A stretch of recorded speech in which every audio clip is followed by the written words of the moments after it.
Welcome to Loving Mexico. Today I am going to interview a prominent figure here in Ajijic. He arrived several years ago with his family, and he has very interesting stories to share with us. Hello, Michael. Hi, Welcome. Vero. Welcome to Loving Mexico. Thank you very much. Thank you. I would like you to share with us when you arrived here in Ajijic and what did you do? What did your family do? It's an interesting story that I have heard, and I'm sure everybody will be very interested in listening to it. It's kind of a long story because it starts back in 1974. Our family coming to Mexico, my mom and dad for the first time. I come from a background of immigrants. And my mother was an immigrant leaving Europe. My mother was born in Denmark, and after the Second World War, they were basically forced to leave Denmark for work, and they migrated to Canada. My mother and her sister and my grandparents. And they came to Canada as migrant workers, and they started basically with nothing. And they went to a little town in the Prairie Provinces called Wainwright, Alberta. And so this was after the Second World War, and my dad happened to be stationed there, and that's where my mom met my dad. And 9 months later, I came on the scene, and two other siblings after that. So, and my dad's family, they're Irish immigrants also. So as I say, my family has been constantly on the move, moving around the world.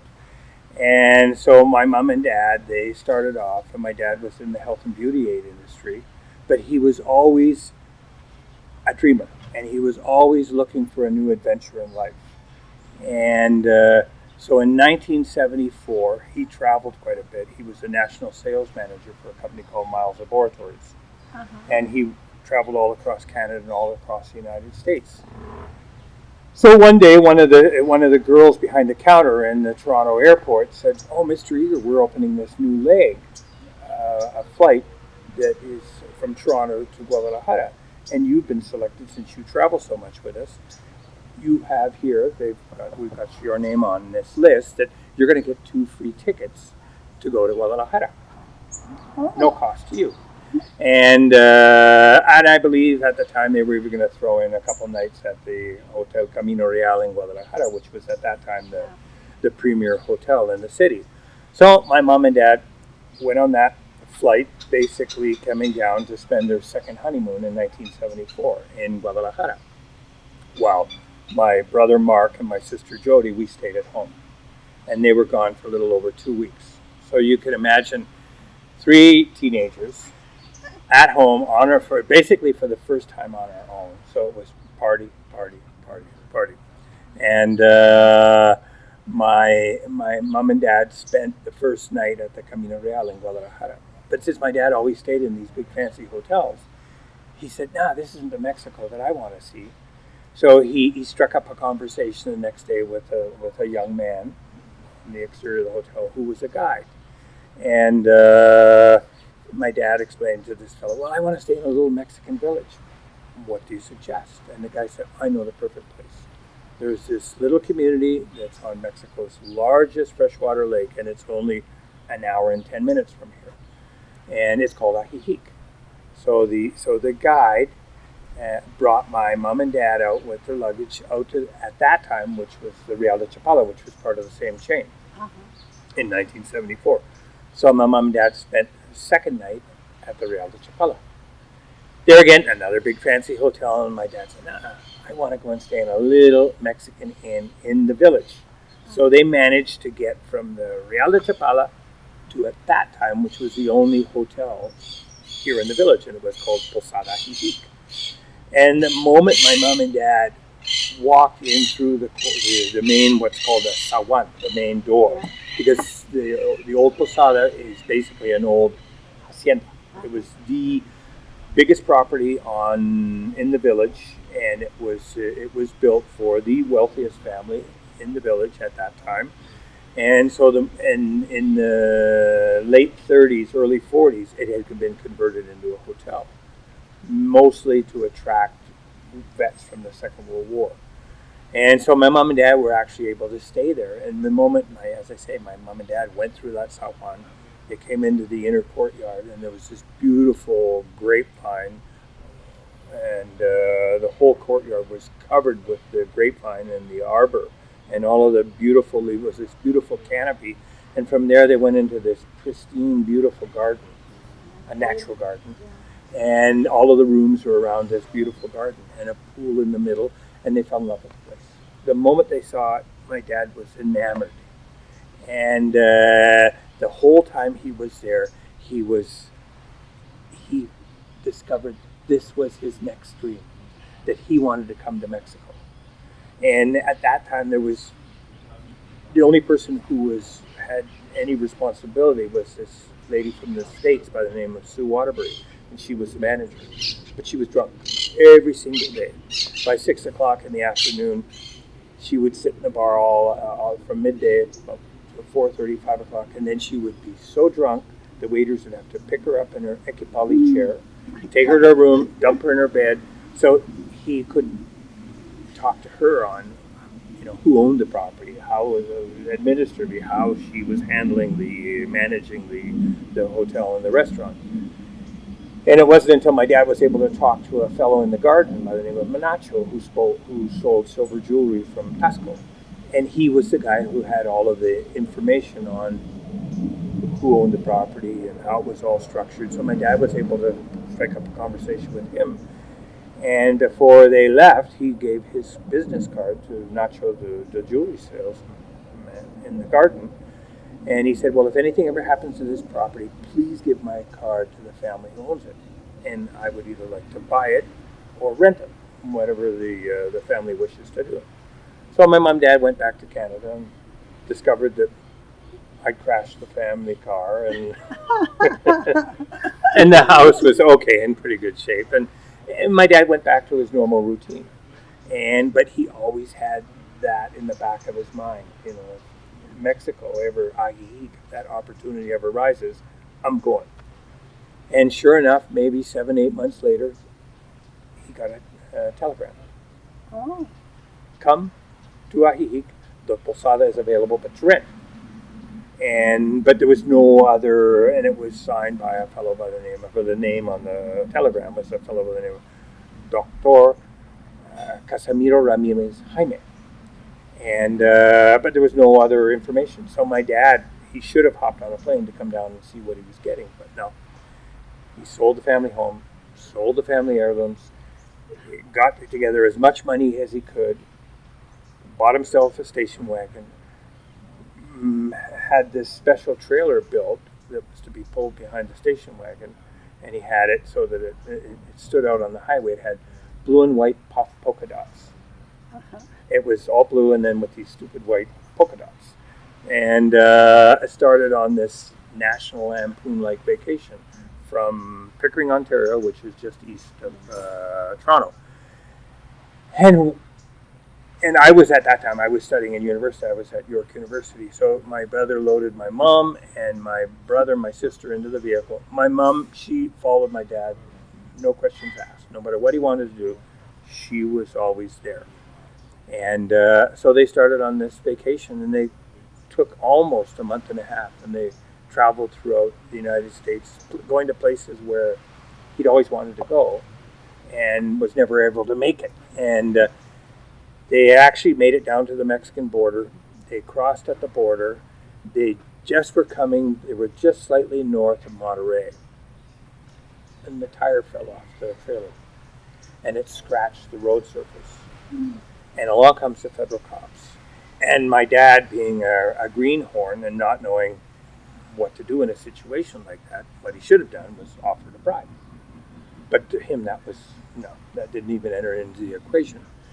And so there was this Canadian-Mexican standoff on who would wear the other person out. So my dad did not, even though the door was open to offer the bribe, he said, no, I won't do that. So they ended up having to actually spend almost a week in Monterrey until the case went before a judge. And at that time, I guess it was like a municipal judge. It was just thrown out of court. But that should have been the omen to my mom and dad. Go back to Canada. You're on the wrong path in life. But no, they persevered, and they did their time there, and then they started their trip south. They made it, no problems. They made it to Ajijic. They came down to the village, onto the calle 16th September, pulled up in front of the old Posada, where that beautiful rock-faced building and the old saguan, the old wooden door, and everything was closed. The street was just strewn with garbage. There were old crates and this and that, and the door, this big, beautiful wooden door, had all of these seals taped across the door. And all the seals said, Clausurado, Clausurado, Clausurado, Clausurado, Clausurado, Clausurado, which in English means bankrupt. The place had gone into bankruptcy. Oh. And it had been confiscated by the government because of all these taxes. And my dad he was destroyed emotionally. He told me, my dad has passed on, but he told me that he sat down on an old orange crate, sat there and just cried. You know, this is what I brought my family to. And couldn't find anybody to give him any answers on what was going on. So they decided, well, in the meantime, we might as well rent a place. So they rented a place here in the village. And but it took them basically 3 months to get into the property. 3 months, because of all of the legal red tape. And my dad, there again, that should have been another omen to say, go back. But no, they persevered and they pushed on. They were finally able to clear through the red tape. The municipal president helped them a lot, who was at that time in power, and gave them permission to actually take over the property and go in and start cleaning up. Well, they eventually got into the property. The garden had turned into a jungle. The garden, that pristine, beautiful garden, was taken over by bamboo. Here in Mexico, if you don't take care of a garden, and there was patches of bamboo everywhere, and they just grow profusely. And so everything was ripped out of all of the hot water heaters, toilet bowls, doors, windows. Nothing was left. The infrastructure for the restaurant that he expected to get, because he was told that everything was there, that it was the way he had seen it. The kitchen equipment, the refrigeration equipment, nothing. The building had been raped between the people Mrs. Waterbury owed money to and the staff. They had just taken everything. So there again, that should have been the sign to go back, but no, they stayed. The little money that they had brought down at that time, they thought that my dad would hold them over for 3 years, was gone in less than 6 months. They were able to get a couple of rooms open. The first room, of course, was for them because they couldn't afford to pay rent where they were, and then they were able to get the bar area open. And basically, they started serving. They had a sandwich of the day, they had a soup of the day, a salad of the day. They had a bottle of booze, rum, tequila, vodka, gin, and a case of mix. And so that business started from nothing. And but there again, my dad, who trusted everybody, didn't realize that the staff he'd hired, he hired many of the staff members who were there with the previous, with Mrs. Waterbury. And they'd become accustomed to peso for Mrs. Waterbury, peso for me, peso for Mrs. Waterbury, peso for me. So my dad, there was never enough money. You know, he would go and do the cash out and say, I'm losing money. And he didn't realize that everybody around him, all of his staff, were stealing. The cashiers, the bartenders, the girl in reception, and But the saving grace was when I came down. I said I was the only one left in Canada at university, and I came down for spring break. And the moment I arrived, my brother invited me to a quinceañera, and so I went to this dance, and I saw this girl there, and I just became totally enamored with her. I told my two chums that had come down with me from Canada, I said, I'm going to marry her. Not really, I couldn't speak the language. And yet, the moment I saw her, she was just this beautiful, exotic, young Mexican girl. And so I ended up staying. She was the one who saved our proverbial butt. And as our noviazgo, as our friendship blossomed into a boyfriend and girlfriend, and then I asked for her hand in marriage. And it wasn't until we were actually married. And she asked me, well, please ask your mom and dad if I can help them. And the moment my dad said, yes, yeah, Maria Elena, she can help us, that was the moment everything turned around for us. Because she opened her eyes to everything that was happening.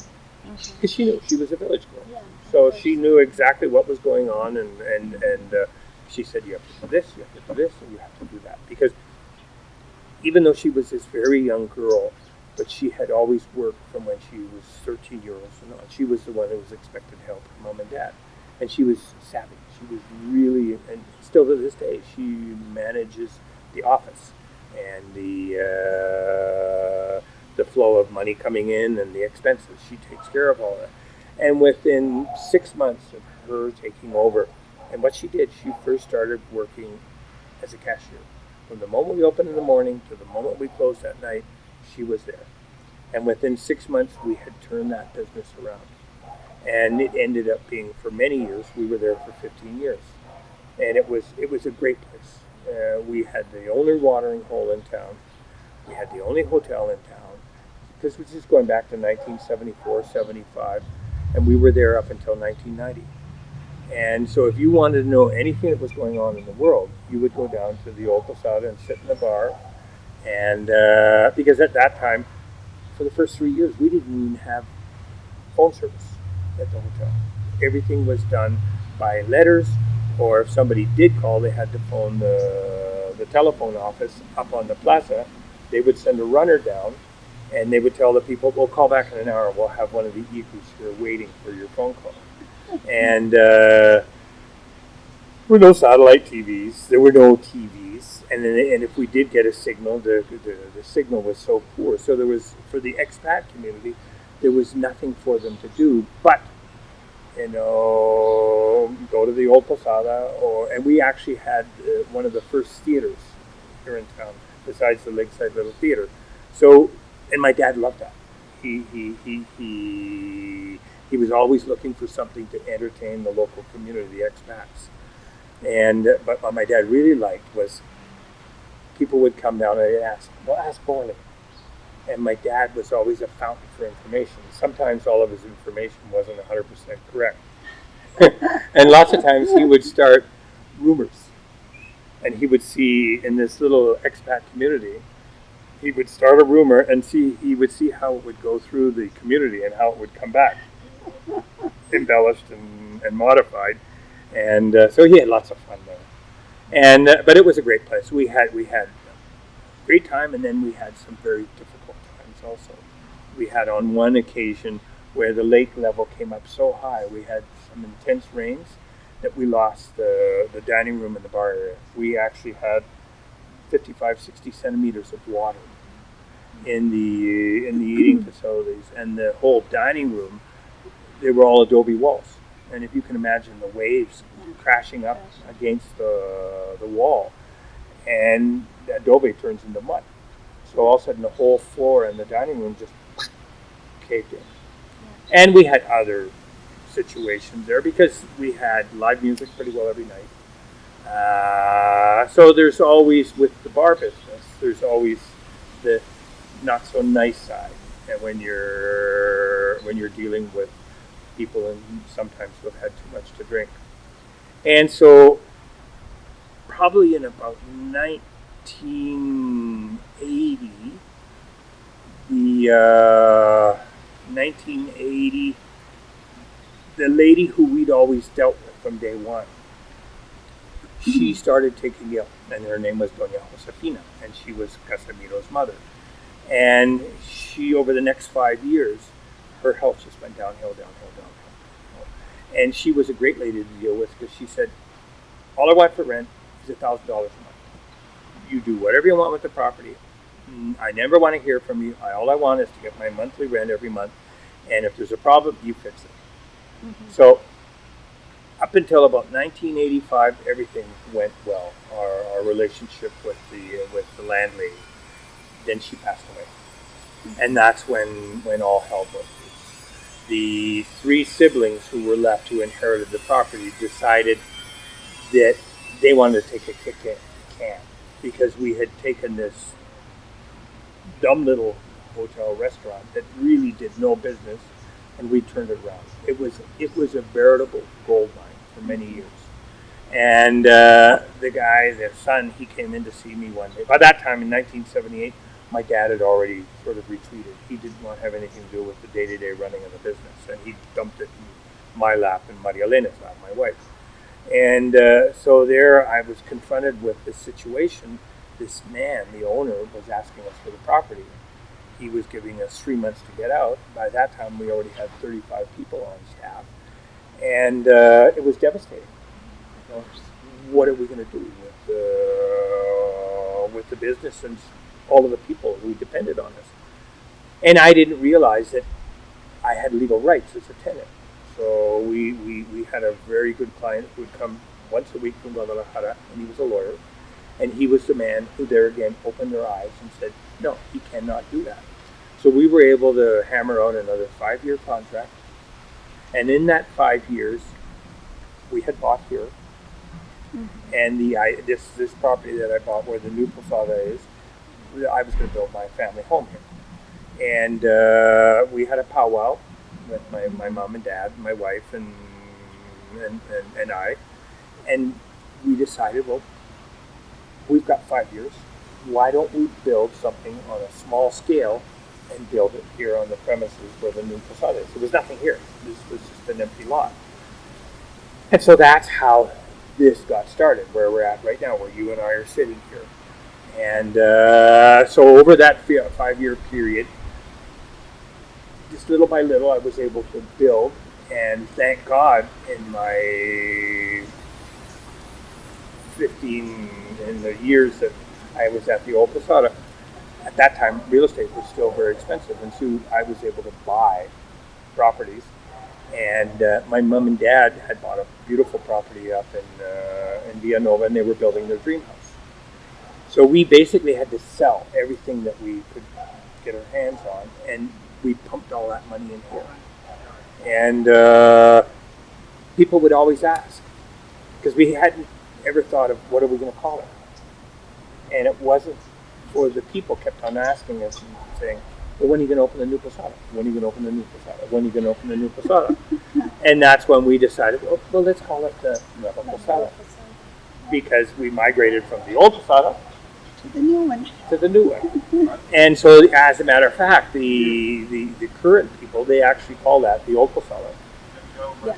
Respecting the fact that the new Posada already existed, and basically, you know, since we migrated from there to here, we've never looked back. It was the best thing that ever happened to us. The fact that man asked us to give the property back, it motivated us to do something on our own, at our own property, and not be dumping $1,000 a month into this black hole and never getting anything back. And so when we started here, we started with a small dining room, a small bar area, and we basically only had 6 rooms. And but thank God, I think I've always had this angel that's looked over us.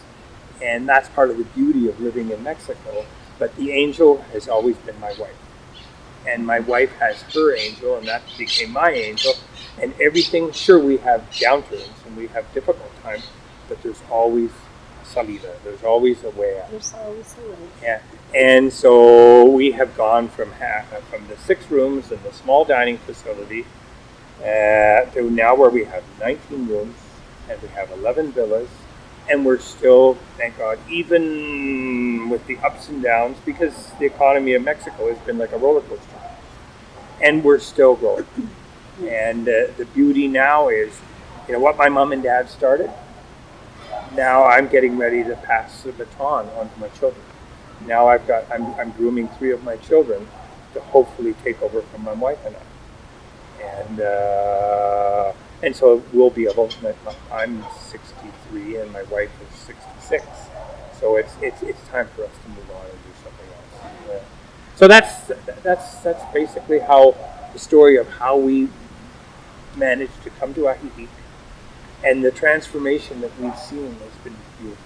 Like when we first came, there was maybe 400 expats. We knew everybody on a first name basis.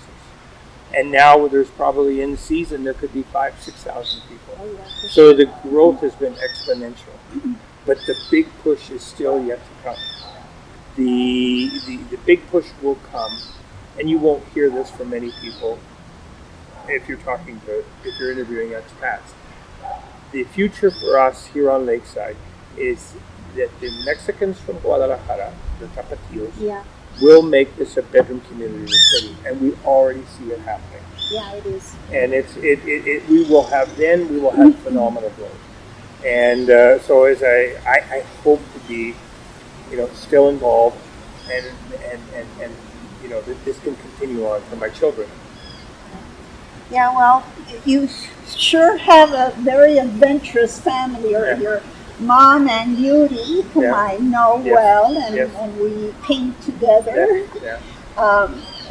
They're great. Your my mom is just great. Is the rock.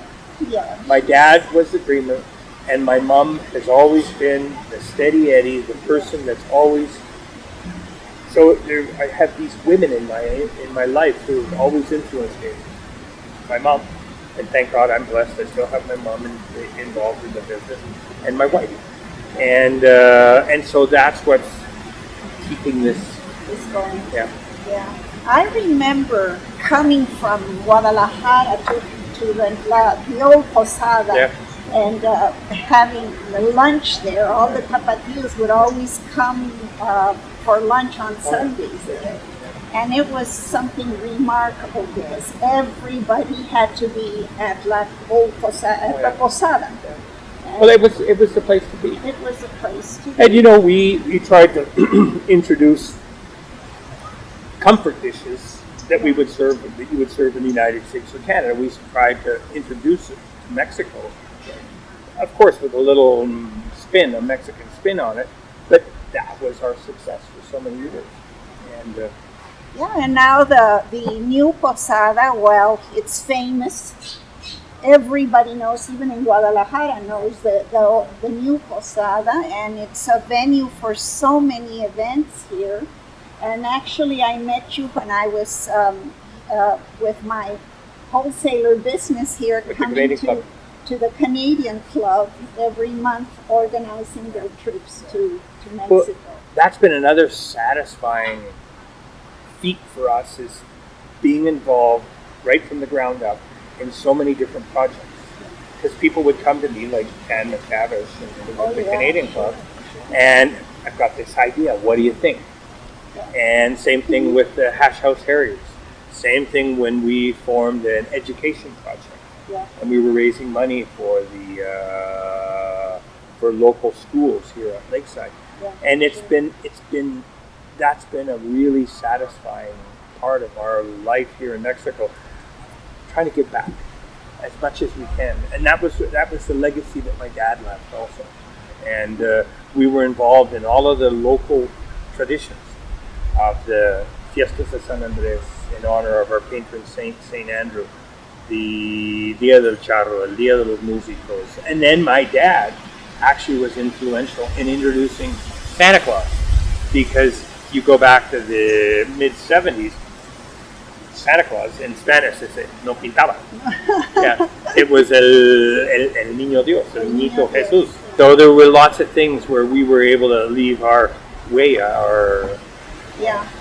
You certainly have influenced his a little bit, and that is wonderful. Thank you. Well, I really appreciate you accepting this interview, and you know that this project of Loving Mexico is also something important for me because I want to have this possibility of really showing the soul of Mexico so people not only here in the area but also around the world to really know the real Mexico, not what the media tells about us. And you know, it's your timing is perfect.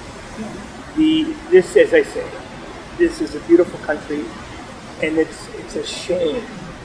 When we first came to Mexico, in certain areas, it was like the wild, wild west. But the country has gone through this metamorphosis, and I've seen it. I feel so satisfied that I've been a witness to see how this country has moved forward in so many areas, and in a positive way. And so we're going through all of these growing pains, but I would not live. There's no other place that I would rather live than right here. And you know, as we've gotten older, we travel, we compare, and yet this is the place for us. It's the same. You can't beat it. Yeah. I've traveled quite a bit, and I always come back and I say, "Oh, thank God I'm home."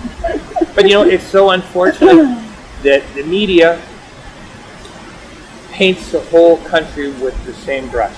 Yeah. Something can happen, an isolated event can happen in Chihuahua or in Tijuana, and yet the media or the State Department, you know, in the United States or the similar in Canada, they'll say, "Don't travel to Mexico. Yeah. Mexico's dangerous. Mexico this, Mexico that," and it's really unfair, because these are beautiful people. And that's what a lot of people, they ask me, so what's the attraction? What makes Ajijic so attractive to the expat community? And I tell everybody, I said, look, you talk to most people and they'll tell you the inexpensive cost of living, the eternal spring-like weather, the low cost of electricity, whatever. But really, in my opinion, what brings us back are the local people, the local Mexican people like yourself, who make us expats feel so at home. They open their lives, they're so helpful, they're friendly, and that's something, like especially who I'm originally from Canada, which has gone by the wayside. And here, hopefully, that will never change. And so I feel so much more at home here than when I go back to Canada. Every time I go back to Canada, I say, why is everybody so cranky? Well, so the more people come, please. This is a place to be. Yes, Mexicans, no doubt, are warm-hearted people, and we welcome all the expats. And there is a project of the government to open new possibilities in new towns around the lakeside area. Yep. And that is very important because Ajijic is certainly getting crowded. Yeah. And we are going to have more possibilities for expats to come here. Yeah. Thank you, Michael, so much. Thank you. And you are a very good friend. Good. Thank you, Vero. Thank you. Thank you. Thank you very much. No problem. Loving Mexico thanks you for being with us today. Be sure to subscribe and leave a comment. Continue watching our videos and enjoy Loving Mexico.